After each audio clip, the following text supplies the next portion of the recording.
ओम शांति।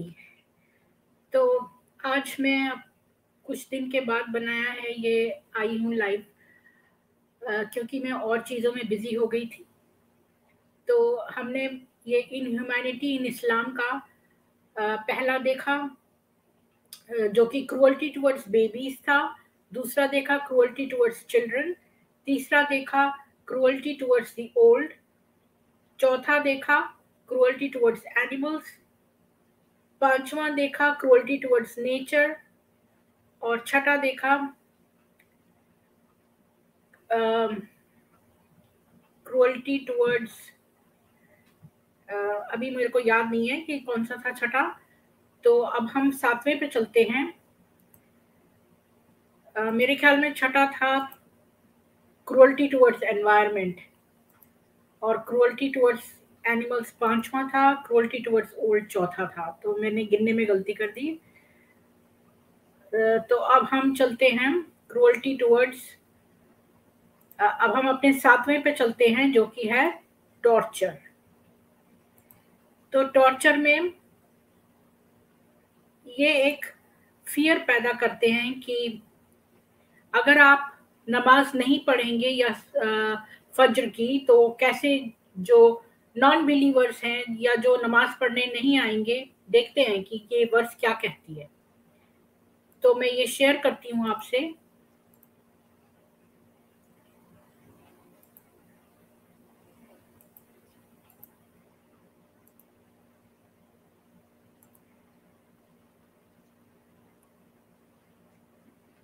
तो ये है volume 1 book 11 number 626, narrated by Abu Huraira.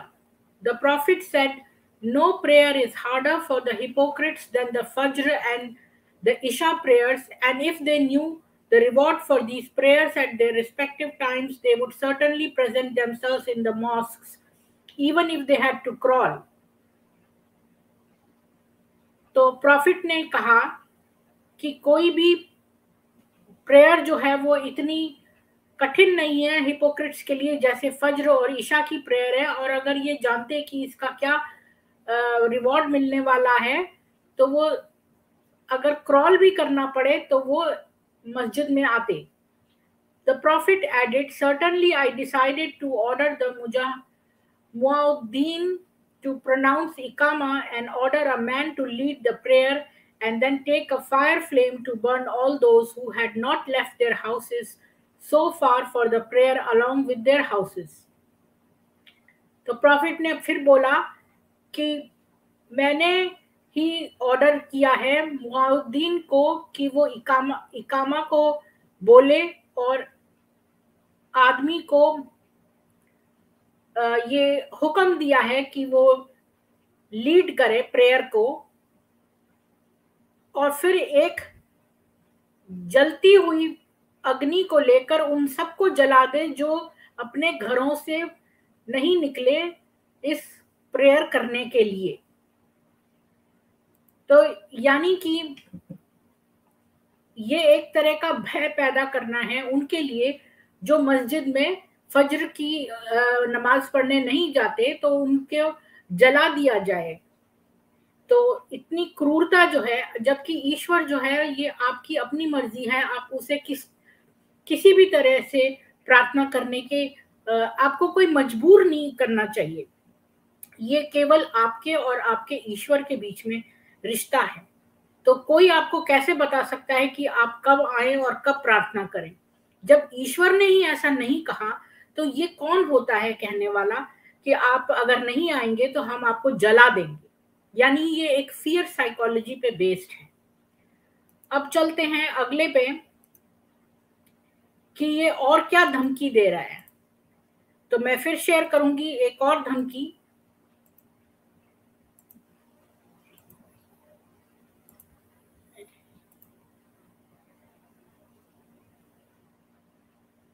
अब ये है सही इंटरनेशनल की 8.12।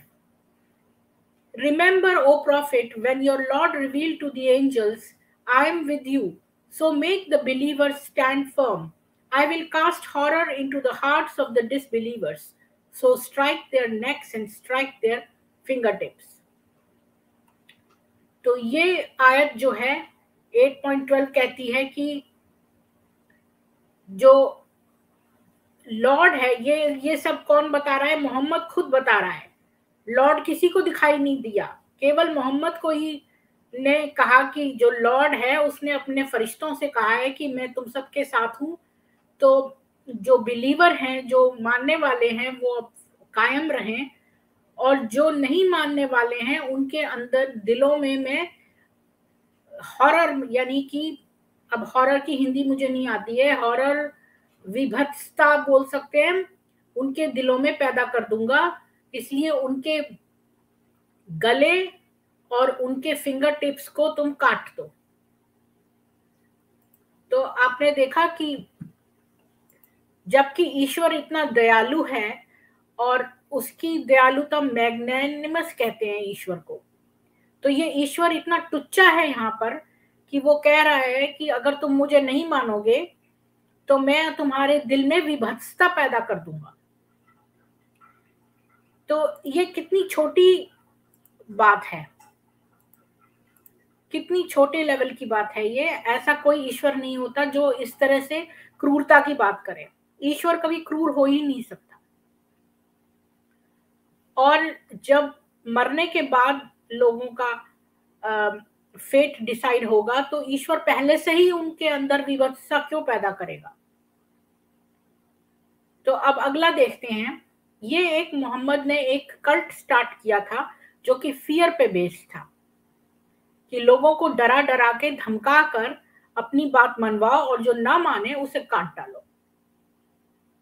तो अब अगला देखते हैं कि कैसे वो मोहम्मद धमका रहा है।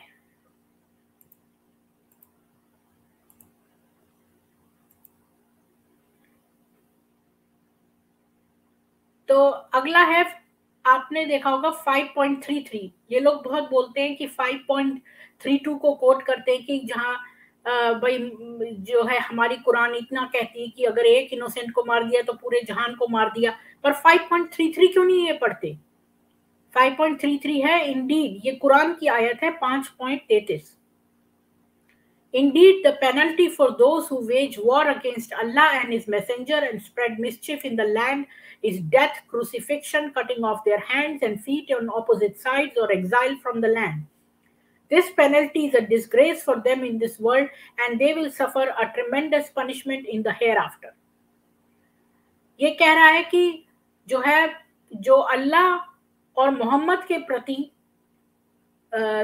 जो है खिलाफत करेंगे उनके, तो उनको डेथ यानी मौत, क्रूसिफिक्शन यानी कि जैसे क्रूस पर लगा देंगे कीलों से ठोक कर, या फिर उनके हाथ और पैर अपोजिट साइड के, यानी कि सीधा पैर है तो उल्टा हाथ, और उल्टा पैर है तो सीधा हाथ, उसको काट के उन्हें एग्जाइल कर देंगे। इस जो है लैंड से ही उनको भगा देंगे। तो this penalty is a disgrace for them in this world. तो ये पेनल्टी, जो ये सजा है, ये उनके लिए एक शर्मनाक बात है। और ये तो इतनी सजा तो उन्हें यहाँ मिली है, इसके बाद उनको और सजा मिलेगी बहुत भयंकर मरने के बाद। तो आपने देखा कि ये किस तरह से जो है आपको झूठ परोसते हैं कि 5.32 आपको हमेशा कोट करते हैं कि कुरान में लिखा है कि एक जो है इनोसेंट की अगर जान चली जाए तो वो पूरे जहान के मरने के बराबर है, मतलब पूरी कायनात के उसके बराबर है। तो ये वाली कोट करते हैं, उसके आगे पूरा नहीं पढ़ते, और 5.33 नहीं पढ़ते, जिसमें धमकी लिखी हुई है कि अगर आप नहीं मानेंगे मोहम्मद को और अल्लाह को, तो आपको इस तरह से आपके हाथ पैर उल्टे कर कर आपको काट दिया जाएगा, आपको डेथ मिलेगी, और ये तो यहाँ मिलेगी, और इसके मरने के बाद आपको और मिलेगी। यानी कि ये साफ साफ धमकी दे रहे हैं मार डालने की। तो अब आप देखिए कि ये और क्या कहते हैं कि अगर आप नहीं इन पर विश्वास करेंगे तो ये क्या करेंगे। ये तो मैं आपको सीधे कुरान से ही कोट कर रही हूं। अब आप देखिए कि ये क्या कहते हैं। तो मैं एक शेयर करती हूं।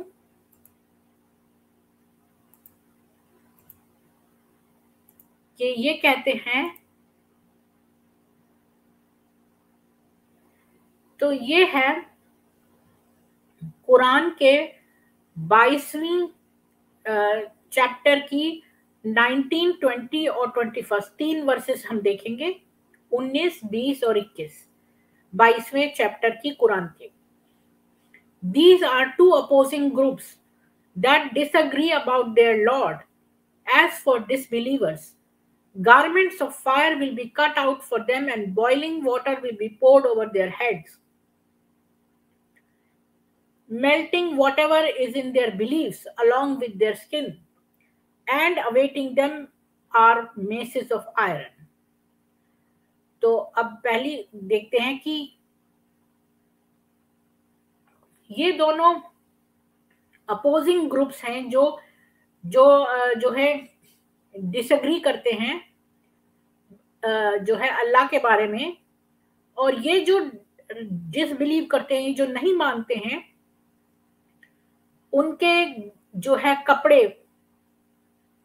Garments of fire will be cut out for them, यानी कि आग से उन्हें जलाएंगे और खौलता हुआ पानी उनके सिर पे डालेंगे और उस सबको पिघला देंगे, उनके बिलीफ को और उनकी खाल को, और उनके लिए लोहे की सलाखें जो हैं वो सलाखें नहीं, लोहे की गदाएं जो हैं उनके लिए इंतजार कर रही हैं।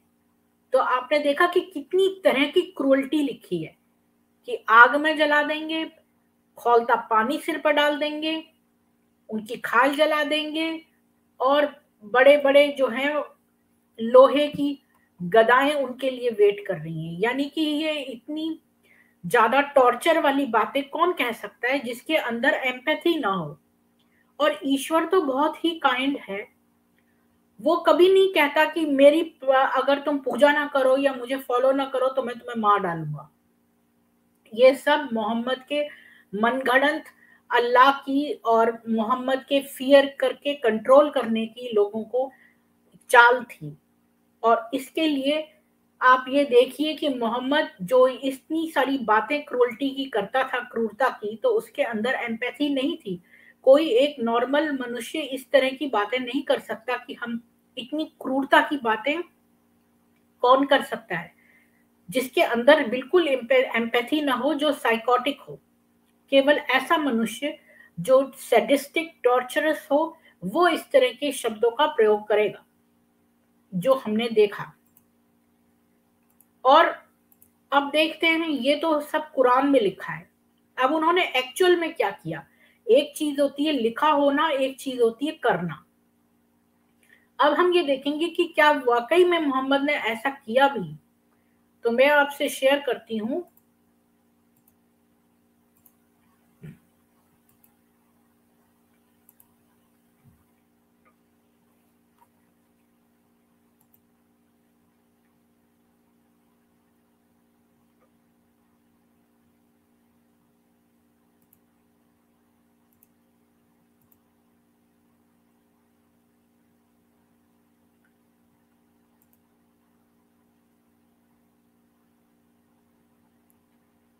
कि ये है अबू दाऊद का 40वें चैप्टर का हदीस।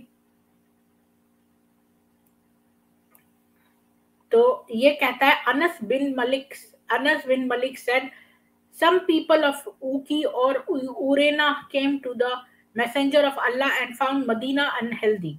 So the messenger of Allah ordered them to go to the camels of the Sadaqah and ordered them to drink some of their urine and milk. They went there. When they became well, they killed the herdsmen of the messenger of Allah and drove off the camels. The news about them reached the prophet early in the morning, so he sent people in pursuit of them, and they were brought when they had risen high. He ordered, and their hands and feet were cut off, and nails were drawn into their eyes, and they were thrown out of Hara. They begged for water but were not supplied water. Abu Qibla said they were people who had stolen, killed, apostatized after their faith, and fought against Allah and His apostle. तो ये जो अबू दाऊद का chapter 40 है, इसमें अनस बिन मलिक कहता है कि कुछ लोग ऊकी या ओरेना से आए थे मोहम्मद के पास, और उन्होंने मदीना में आकर वो थोड़े बीमार पड़ गए। तो मोहम्मद ने उनसे कहा कि जाके जो ऊंट हैं उनका दूध और उनकी पेशाब पी लो।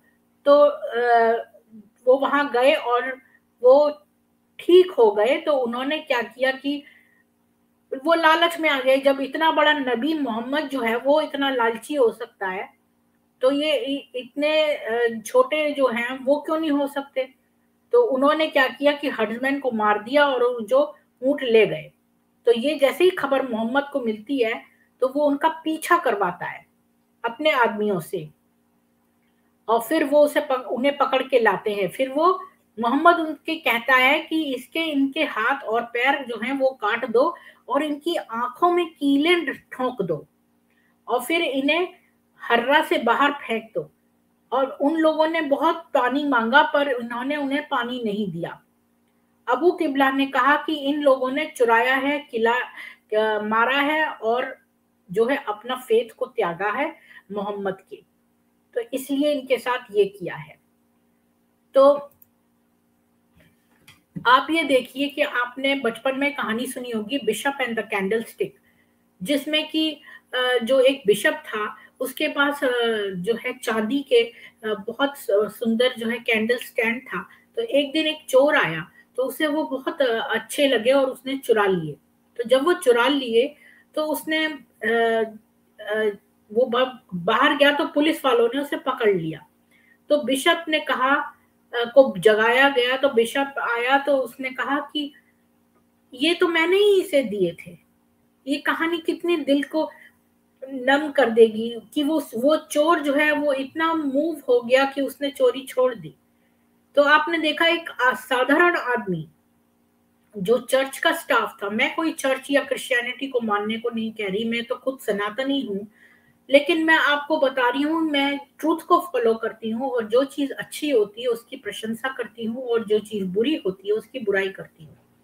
जब मैंने बचपन में ये कहानी पढ़ी तो मुझे बहुत अच्छी लगी कि देखो कैसे बिशप ने, जो कि एक चर्च में था, उसने जो एक चोर था उस पर गुस्सा होने की बजाय कि वो उसकी चांदी की चीजें, उस समय चांदी बहुत बहुत मूल्यवान हुआ करती थी, तो चांदी की चीज चुरा के जा रहा है, वो आराम से उसे पकड़वा सकता था, लेकिन उसने चोर को बचा लिया। और आप बाइबल भी पढ़ेंगे तो उसमें जो है वो जीसस जो है वो प्रोस्टिट्यूट्स को बोलते थे कि जिसने कोई अपराध ना किया हो वो पत्थर उठाए। और इधर मोहम्मद को देखो कि कुछ लोगों ने उसके हस्बैंड को मार दिया और ऊंट चुरा के ले गए। तो उसने इतनी क्रूरता की बातें करी। अगर वो चोर थे तो ये मोहम्मद भी तो चोर था, ये भी तो लोगों को सोते में मार डालता था और उनकी चीजें लूट लेता था। अगर वो चोर थे तो ये उनकी चोरी कर देता, उनको भगा देता, उनका सामान लूट लेता। लेकिन आई फॉर एन आई नहीं किया उसने। उसने उनके हाथ पैर कटवा दिए और उनकी आंखों में कीलें ठोंकवा दी। इतनी ज्यादा हद से क्रूरता कौन कर सकता है? एक साइकोपैथ सैडिस्टिक किलर ही ऐसा कर सकता है। नॉर्मल इंसान के दिमाग में इतनी क्रूरता नहीं आ सकती है। लोग बदला लेते हैं, लेकिन बदला लेने का मतलब ये होता है कि किसी ने हमारा चुराया तो हम उसका वापस चुरा लें या हम अपनी चीज वापस ले लें। जो अच्छे मनुष्य होते हैं, जैसे कि मैंने आपको बताया कि बिशप जो था वो इतना था हाई। अच्छा, ये टीम के एस रेज हाई, आपको भी हाई और स्वागत है। मैं तो अपने ये करती रहती हूँ, ज्यादातर लोग नहीं है मेरे इसमें लाइव में, तो लेकिन मेरा जो है वो धर्म यही है कि मैं जो हूँ ट्रुथ को बाहर लाऊं, तो मैं अपनी तरह से कोशिश कर रही हूँ। और अगर कोई आना चाहे तो आ सकता है और किसी को नहीं पसंद तो कोई बात नहीं है, कोई जोर जबरदस्ती नहीं है। जहाँ जिसको मजा आता है सुनने में वो वहीं जाएगा। तो धन्यवाद आपका आने के लिए, और मुझे श्रमदान जरूर करें, यानी कि 2 लोगों को आगे ये इन्फॉर्मेशन जरूर दें। तो मैंने बताया आपको कि इतनी क्रूरतम से भी क्रूरता जो है वो मोहम्मद ने की, कि ऑर्डिनरी व्यक्ति की क्रूरता भी इतनी नहीं होती जितनी कि मोहम्मद ने की। तो अब देखते हैं अगला। अगले में देखते हैं कि कैसे जो है वो मोहम्मद ने एक और क्रूरता की, यानी कि न केवल किताब में क्रूरता लिखी है बल्कि मोहम्मद ने बहुत क्रूरताएं की। तो अगली क्रूरता पे नजर डालते हैं।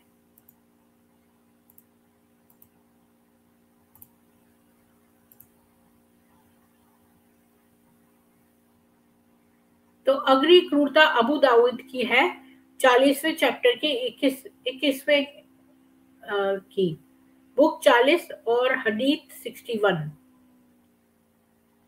तो अब्दुल रहमान बिन मुहारिस said, we asked Fadala bin Ubaid about the hanging the amputated hand on the neck of a thief, whether it was a sunan. He said, a thief was brought to the messenger of Allah and his hand was cut off. Thereafter he commanded for it and it was hung on his neck. यानी कि अब्दुल रहमान मुहाजिज कह रहा है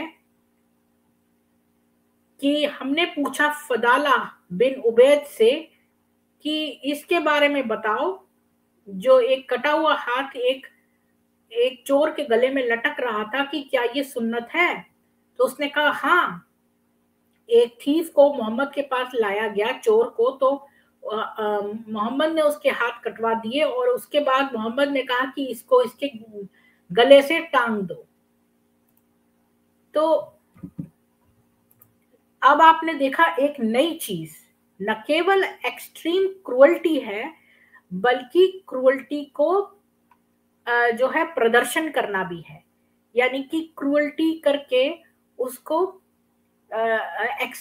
expose करो, मतलब उसका क्या बोलते हैं उसको, उसको प्रेजेंट करो उसके गले में, यानी कि उसको शर्म दो। तो इसको भी मैं देखना चाहती थी कि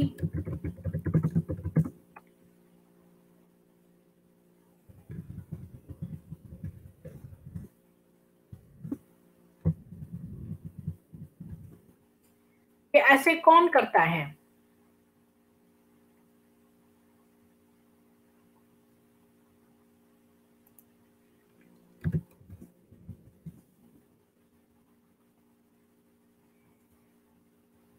तो अगर हम गूगल सर्च करें, जो कि मैं अभी कर रही हूं,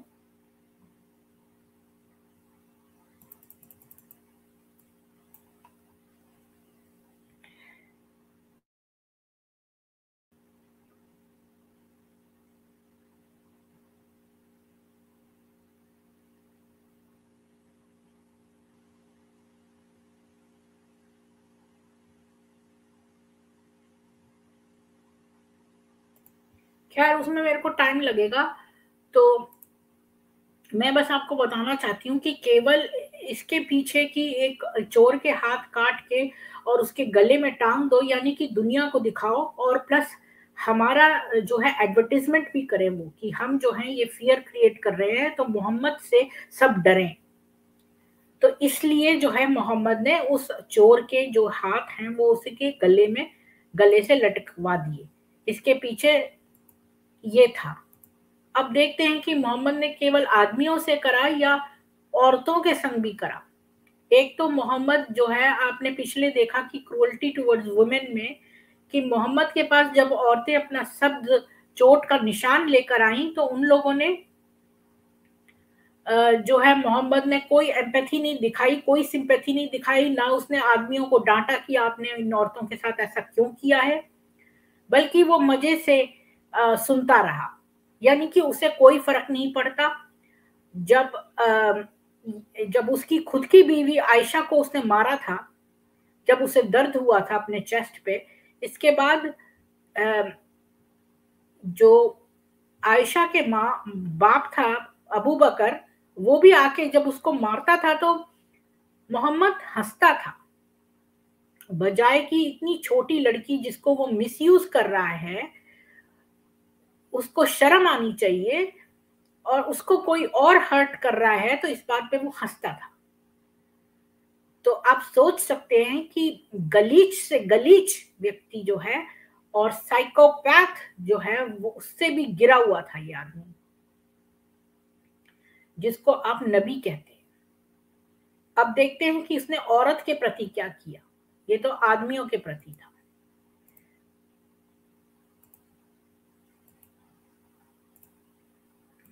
तो मैं शेयर करती हूँ।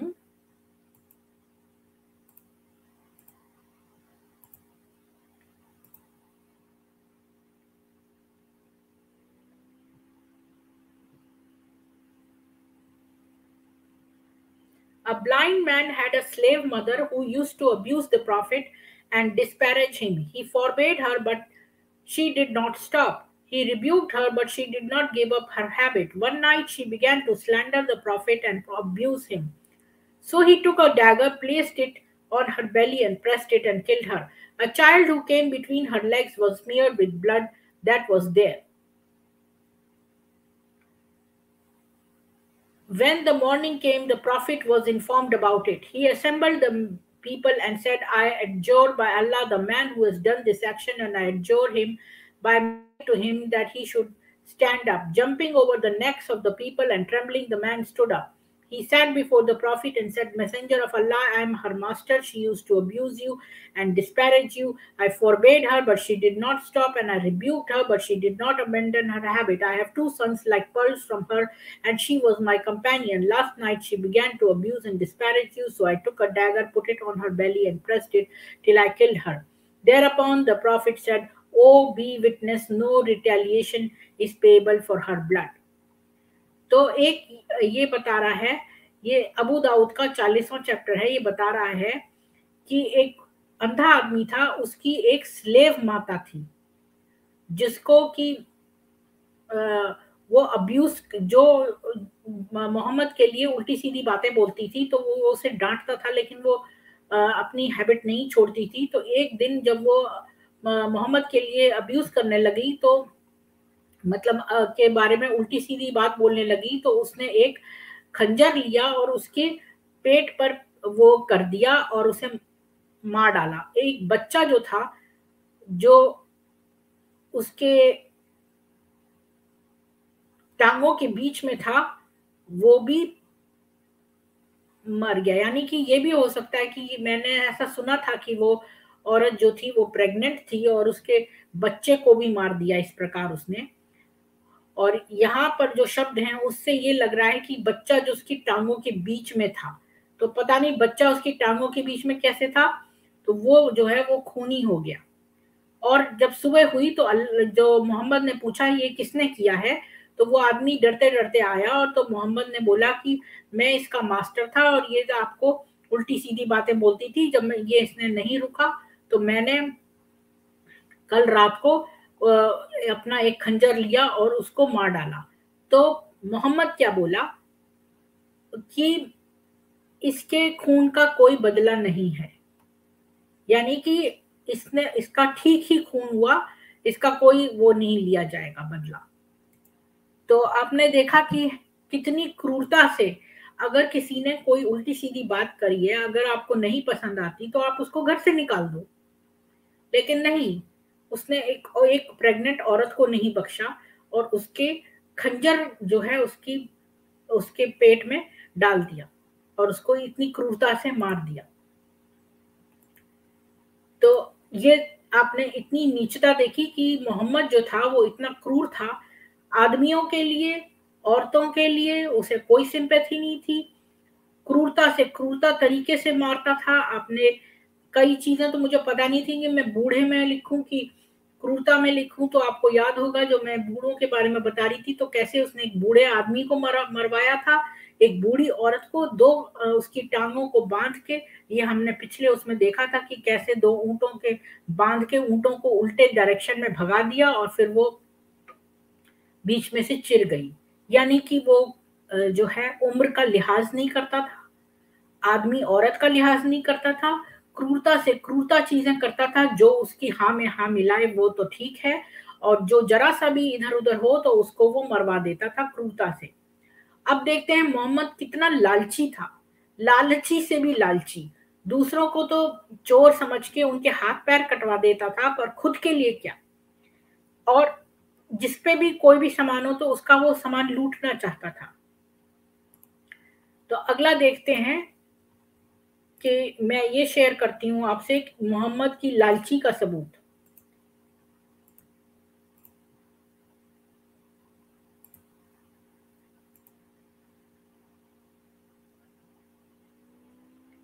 तो ये सीरत और रसूल अल्लाह का जो पेज नंबर 515 है उससे लिया है।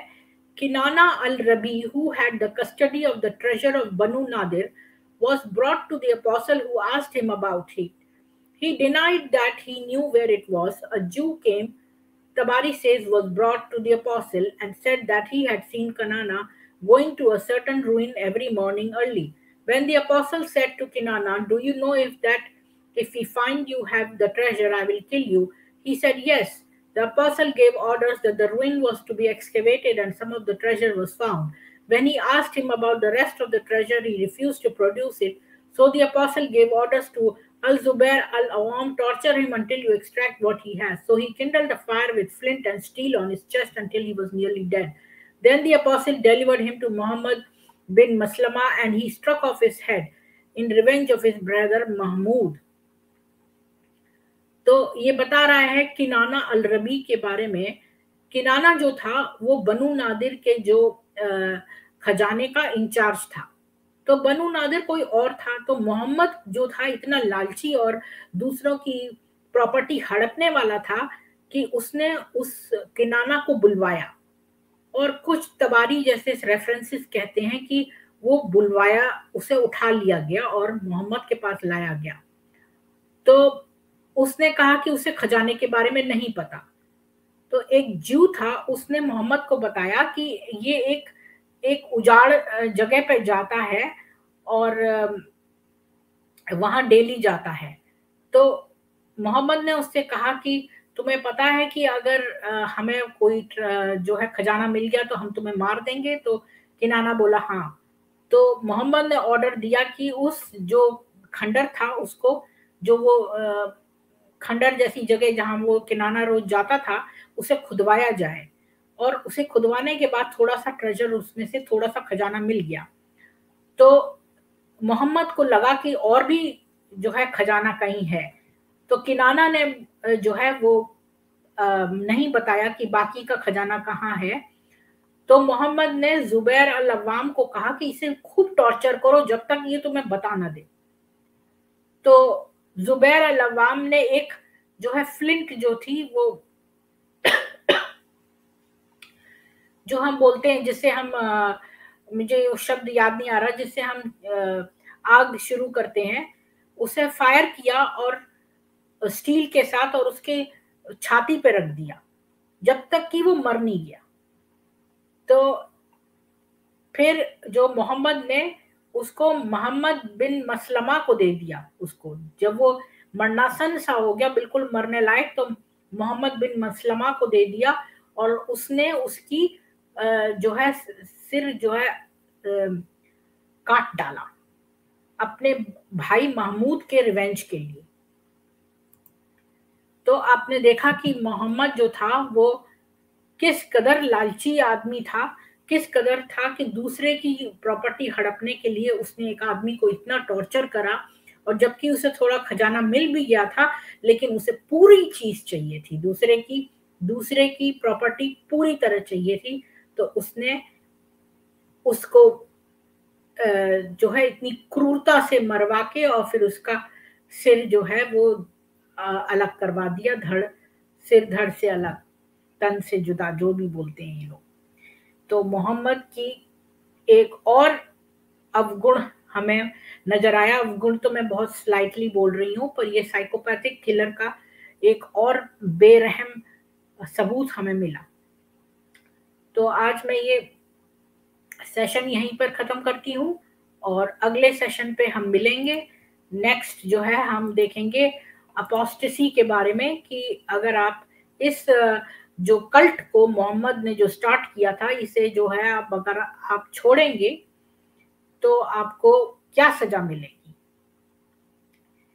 और धन्यवाद आपका देखने का, और धन्यवाद टीम KS रेज। और मुझे प्लीज लाइक, शेयर और सब्सक्राइब करें और श्रमदान अवश्य करें, यानी 2 लोगों को ये मैसेज आगे जरूर पहुंचाएं। आपका दिन सुख में बीते। धन्यवाद। बाय।